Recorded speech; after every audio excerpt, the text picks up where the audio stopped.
এই রানা, এই আজকের পর থেকে এই দোকান আর তুই খুলতে পারবি না। এই দোকান আমি খুলবো।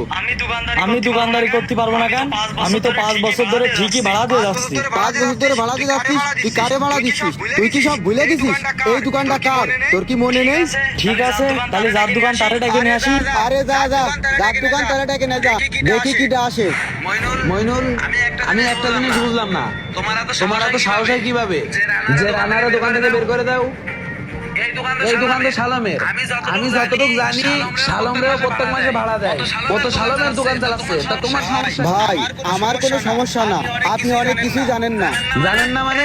এই বিয়াদবের বাচ্চা, মুখি মুখি দাবি করতেছিস কেন? কি জানি না আমি? 5 বছর আগে শাহ আলম আমার এই দোকান থেকে বের করে দিয়েছে ভাই। এই দোকানের মালিক আমরা। আমার আব্বার নামে এই দোকানের কাগজপত্র সব আছে ভাই, আপনি চাইলে আমি ডকুমেন্ট দেখাতে পারবো। দোকান তোর বাপের নামে করা? দোকান তোর, আবার শালম এই 5 বছর ধরে দোকান ভাড়া নেয়। বিষয়টা কি? আমি তো কিছুই বুঝলাম না। বিষয়টা একটু খুলে বলতো শুনি। তাহলে ভাই শোনেন কাহিনী।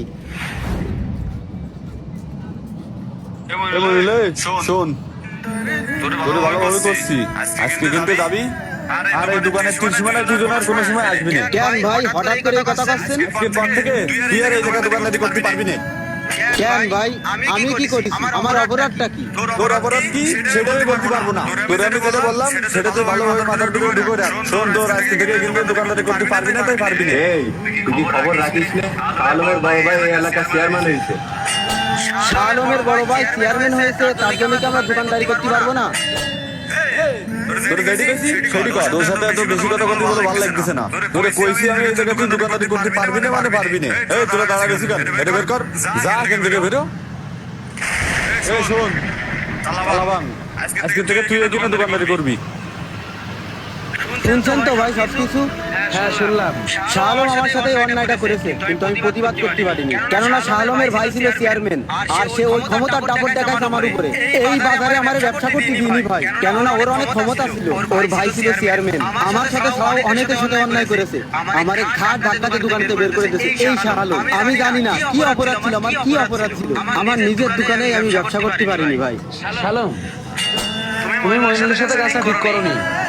কারণ ক্ষমতা চিরস্থায়ী নয়।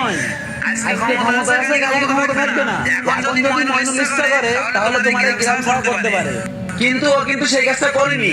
কারণ ও তোমার মতো বিয়াদব না।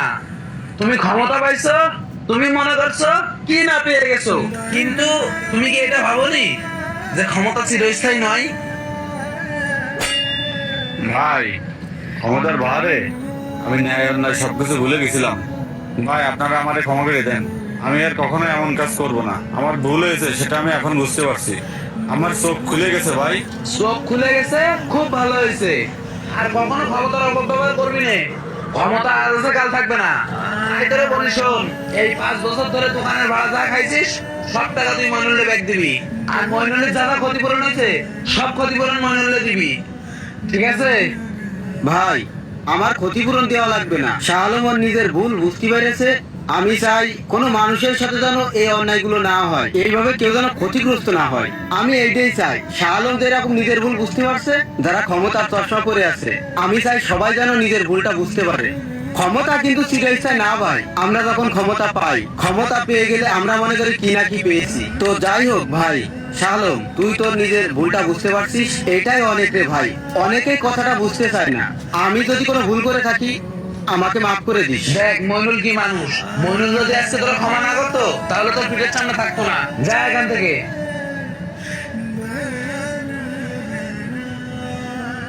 মইনুল, তাহলে তুই দোকান খোলা, আমি গেলাম। হ্যাঁ,